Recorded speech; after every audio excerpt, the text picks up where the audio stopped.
Mr. Ford, can you tell me about when you met Ron Hubbard for the very first time?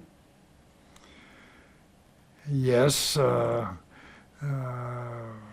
talked to his mother and trying to see if she knew anybody who needed to buy insurance. That was part of the business.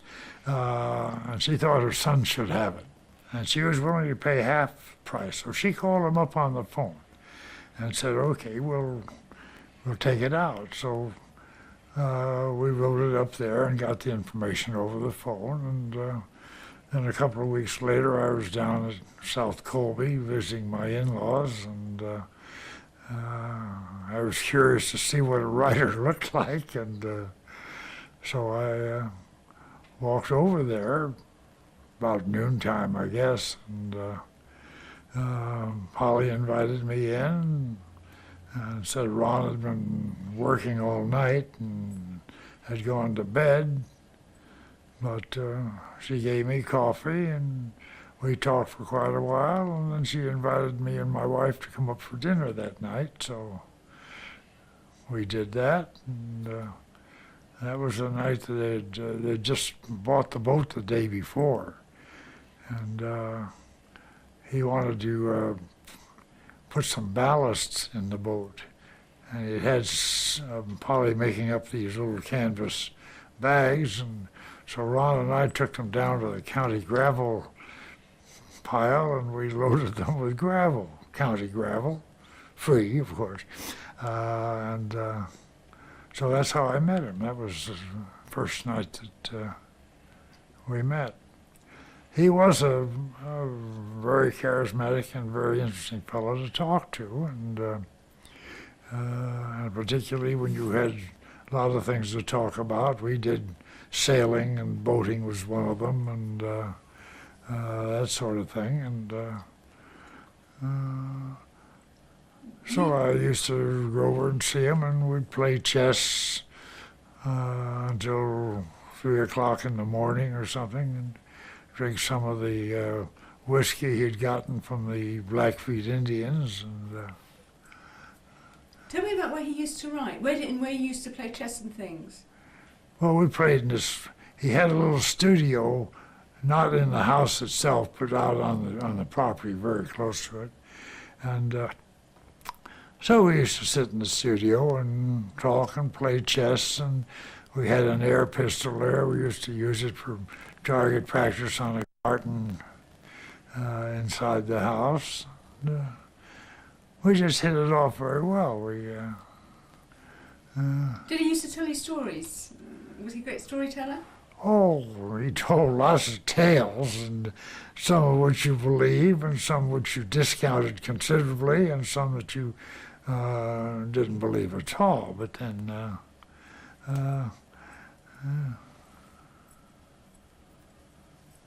he's entertaining, anyway. He's an entertaining man. Yeah.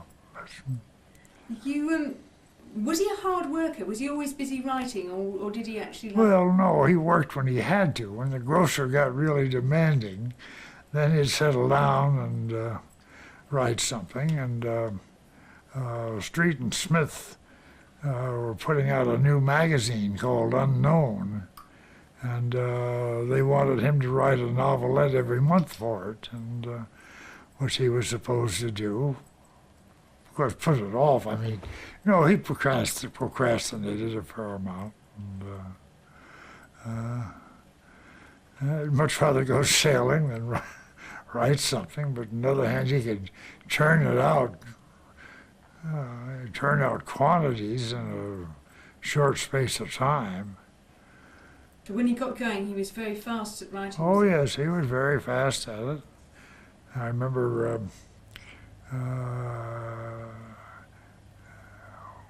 well, we were first acquainted. I got elected to the legislature. It was my first term, and he wanted me to write a letter of recommendation for him on my legislative stationery, and so I just said, hell, here's a blank letterhead. You write the letter, you're the writer, and so he did, and he signed it too, and it was a rather glowing recommendation. Was it the letter you would have written? Well, mine would have been much more pedestrian. And what was Polly like? Oh, Polly was a great girl. We loved her, and she and my wife got on beautifully, and she cooked and she gardened. And she was an excellent cook and an excellent gardener, and so was my first wife. And so they did get along very well together.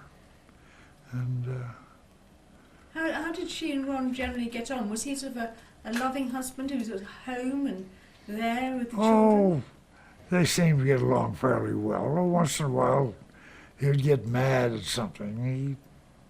His temper would flare up a little bit. And, He used to spend a lot of time away from home though, didn't he? oh yeah, he used to come back to New York and put in several months around New York, and then come on back out in the summertime when the weather was nicer. And so it was just their method of living. And did he behave himself when he was in New York, do you think? Not really. He had a couple of girlfriends there, and he had written 2 letters to these 2 girlfriends, and Polly had found them in the rural mailbox. Mail hadn't been picked up yet, so she changed the names on the envelopes and exchanged them so that Virginia got Lucille's letter or whatever, and didn't tell them about it until after the mail had been picked up. And I gather he was pretty unhappy about it. And they came over to her dance at the yacht club that night, and she drove over in the car, and he came over in the boat, and they weren't speaking to each other. It took me a while to find out what the problem had been, and that was it. And, She got mad at him because of his girlfriends. oh, sure. I mean, that was a smart thing to do, really. I mean, I thought it was very clever. Ron didn't like being bested by her. Did he tell you, he told you about his book, Excalibur, didn't he? What did he tell you about this book he'd written? Oh, he said he had this book that was going to revolutionize the world, and this manuscript in his trunk, and he called it Excalibur, and I never saw it. He just told me about it, and I didn't say, well, open up your trunk, I want to see this. It wasn't the way you did things.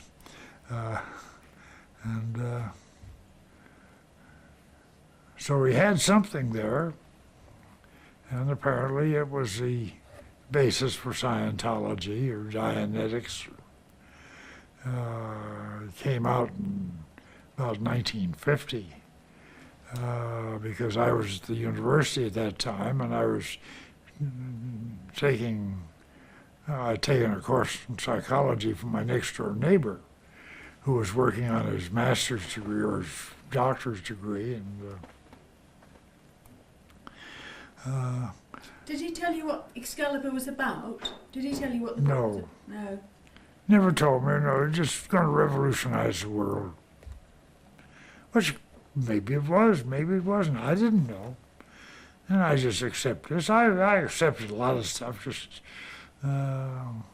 wasn't a wholehearted acceptance, and I wouldn't have bet much money on a lot of it, but then He was always inclined to exaggerate a bit, was he? oh yes, he exaggerated.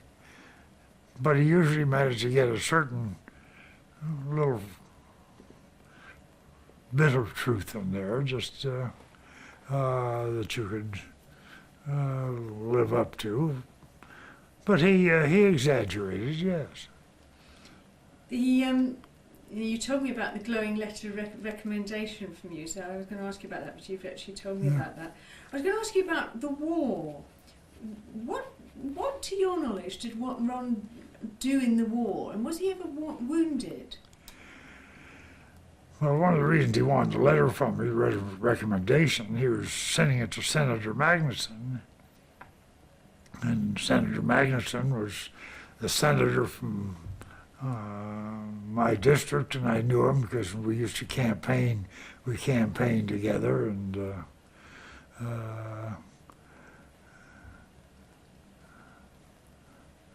so I just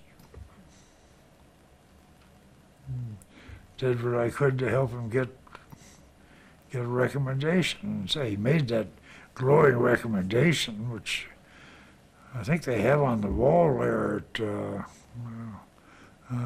Dianetics building, and right next to Kirsten Alley. I thought that was sort of cute, but then you never wrote it.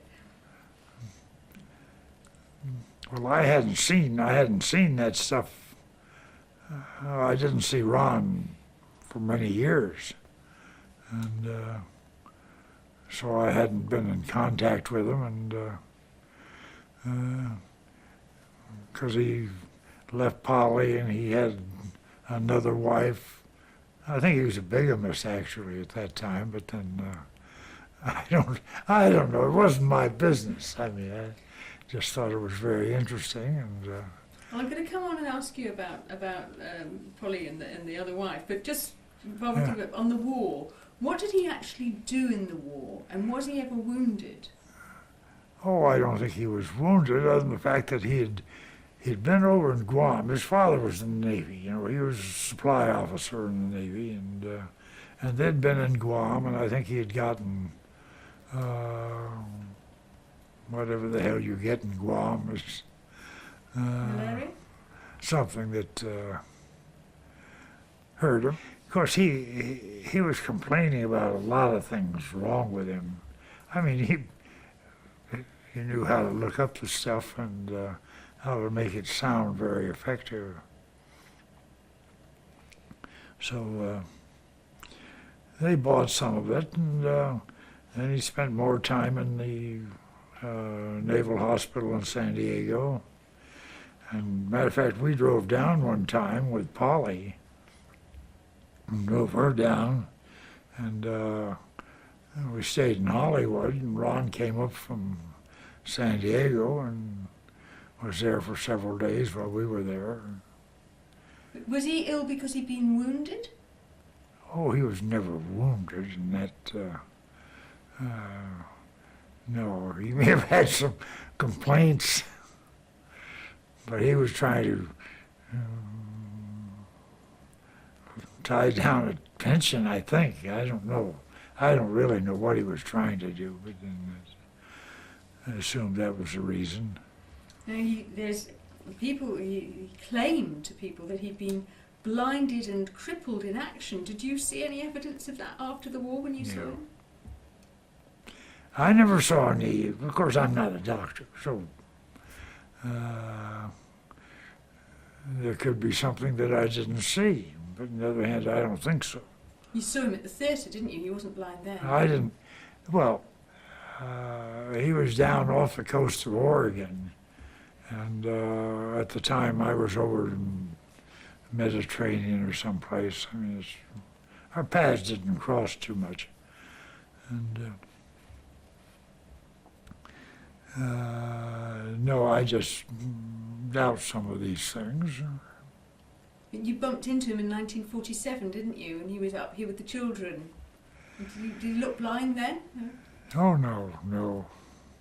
No, matter of fact, he's gotten out, he was in the military government branch of the Navy. They had a military government school at Princeton, and he was attending that. And all I remember is that he thought it was a damn good school. I mean, they were pretty sharp about it. But he told a number of the people that I've spoken to when making this program that Polly wouldn't have him back after the war because of his war injuries. Was that the truth? Probably not. I mean, lay it on. You always got to get a little truth in there, and then you. So where did Polly think he was after the war? I don't know what happened. Well, of course, he went back. He was back in New York writing, and She was home, and I don't know just at what point they actually split up. And he had this other girlfriend or couple of girlfriends or something. I don't know what the hell he had. I never saw them. So, do you know when Polly first learned about his other marriage to Sarah? I don't have any idea when she learned about it. No. You weren't around for that. You don't know what she thought. I don't. I didn't hear anything about that. No. Right. And if you were going to sum him up, I mean, he describe it. He described about what?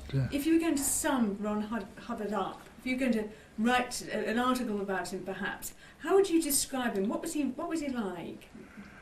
Oh, he was a fascinating fellow to know, but you had to use your discretion and just don't take everything that's told you, or do like I just took it. Well, you say so, that's fine. I'm not going to argue about it. I think that you're probably lying through your teeth.